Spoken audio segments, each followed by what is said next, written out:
पर चर्चा नहीं करेंगे तो हमको नहीं लगता सही हो पाएगा। अहिल्या गौतम विद्यापीठ के संस्थापक आदरणीय श्री चंद्रभूषण मिश्रा जी, जो कि हमारे बड़े भैया हैं, कृपया व्यासपीठ पर आइए और दो शब्द व्यक्त करें इस कार्यक्रम और इस आयोजन हेतु। हमारे बड़े भैया चंद्रभूषण मिश्रा जी, संस्थापक अहिल्या गौतम विद्यापीठ।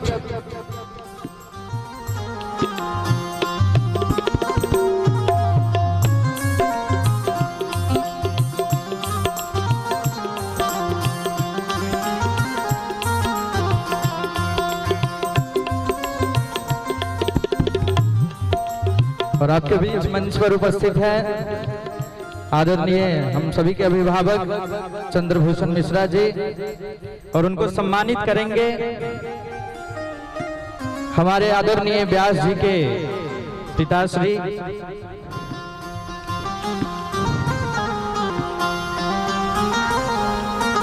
एक बार जोरदार ताली।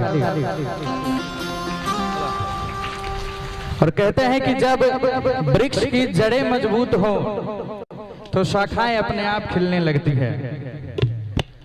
तो आज हम सबको इतना सुंदर कथा श्रवण करने का जो मौका मिला व्यासपीठ की ओर से, उनमें उसका जो मुख्य क्रेडिट जाता है वो है हमारे आदरणीय अभिभावक हैं और हमारे व्यासपीठ के पिताजी भी हैं, दीदी दिव्यांशी जी के।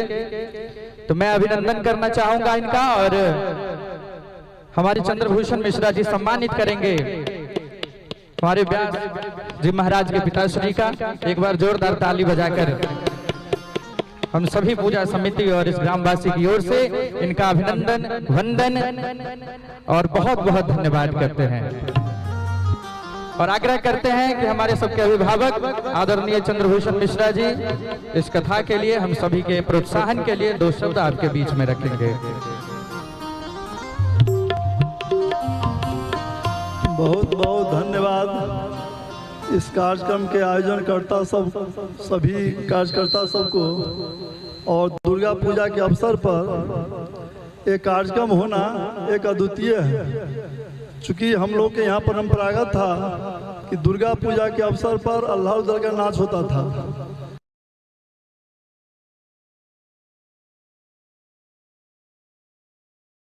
तो हम लोग का संस्कार था वो हम लोग भुला गए। स्वाध्याय तो अभी होता नहीं था वो हम लोग भुला गए। स्वाध्याय तो अभी होता नहीं है। पहले लोग रामायण जी पढ़ते थे, श्रीमद् भागवत जी पढ़ते थे, स्वाध्याय करते थे, तो उस माध्यम से ज्ञान होता था। लेकिन अभी लोग स्वाध्याय नहीं करते हैं और माता पिता भी नहीं बच्चा से प्रेरित करता है कि स्वाध्याय माने वेद क्या कहता है धार्मिक ग्रंथ पर हो। सिर्फ यही अपेक्षा करता है बच्चा से कि हमारा बच्चा पढ़ लिख करके कोई नौकरी करे, ऐसा ज्ञान प्राप्त करे कि नौकरी हो। हमारे गोस्वामी आज से 500-600 साल पहले ही बात लिख दिए थे कि मात पिता पुत्र सुत यही समझावे, उदर भरे सो जतन सिखावे। सिर्फ पेट भरना ही संस्कार माता पिता भी देना चाहता है, लेकिन यह संस्कार कोई संस्कार नहीं है। संपत्ति से किसी को शांति नहीं मिला है। आपका संस्कार अच्छा रहेगा, आप शांति रहिएगा, आपको आत्मा का शांति मिलेगा। जब तक आत्मा का शांति नहीं मिलेगा तो धन संपत्ति कोई काम के नहीं है। तो आज तो विचरण का बेरा है। जो दिव्यांशी जी अभी कथा कही है उस कथा के समापन है आज। और हम लोग जब विचरण का बेरा होता है तो थोड़ा दुखदाई होता है। जैसे बेटी का विदाई होती है तो सब माँ बाप को, समाज के लोगों को दिल में थोड़ा इस बात का ही होता है। तो कहा गया है रामायण जी में, मिलत एक दारुण दुख देई आ बिछुरत एक प्राण हर लेई। व्यक्ति दोनों व्यक्ति है, दोनों मनुष्य ही है। एक ठू को मिलने से दुख होता है और एक ठू को बिछुड़ने से दुख होता है। तो हम लोग को जो है आज दिव्यांशी जी हम लोग से बिछुड़ेंगे तो इसके लिए हम लोग को दुख होना स्वाभाविक है।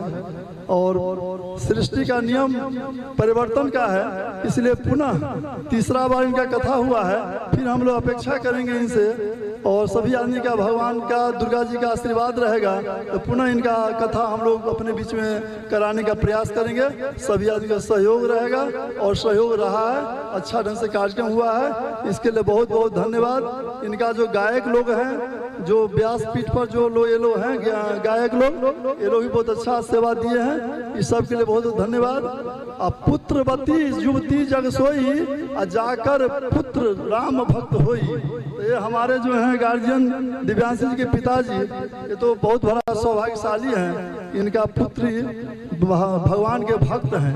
भगवान के भक्त का जो पिता होते हैं वो बहुत बड़ा सौभाग्यशाली होते हैं और बहुत सौभाग्यशाली हैं। असल जन्म का जो अति होना चाहिए ये इन्हीं को मिला है, इसके लिए बहुत बहुत धन्यवाद। सभी दर्शक को धन्यवाद, जितने दर्शक लोग शांति से आप लोग सुने हैं, इसके लिए सभी आदमी को बार बार कोटि कोटि प्रणाम, धन्यवाद।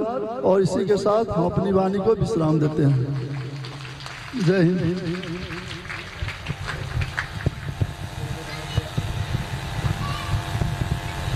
और जिन लोगों के नाम नहीं बोल पाए हैं तो वो लोग सभी भी धन्यवाद के पात्र हैं, क्योंकि हमको सभी लोगों के नाम याद नहीं है। तो आप सभी भी धन्यवाद के पात्र हैं, क्योंकि ये एक विशेष व्यक्ति का कार्यक्रम नहीं था, ये पूरे ग्राम का, समाज का, पंचायत का कार्यक्रम है। बढ़ चढ़ के भाग लिया आप लोगों ने। आप सभी पे माता रानी की कृपा बरसती रहे। कुछ लोग जो इस गांव से ही नहीं आ पाए हैं कथा सुनने, उनको भी धन्यवाद है, क्योंकि शायद 500 मीटर ना चल के कथा सुन पाने वाले व्यक्ति भी हमको यहाँ पे दिखे। इसी में एक मेरी बच्ची भी है, वो शाही मीनापुर से आई हुई है। आपके लिए जोरदार तालियां रीतू जी के लिए। लगभग 100 किलोमीटर दूर से आके वो कथा सुन रही है। अभी हम शाही मीनापुर में भी कथा कर रहे थे वहाँ पे, तो वहीं पे बच्ची से मुलाकात हुई। आप ही के गांव की बेटी है, लेकिन अब मेरी बेटी है। बहुत बहुत धन्यवाद आपको बेटा। एक बार जोरदार जयकारा। जय माता दी, राधे राधे।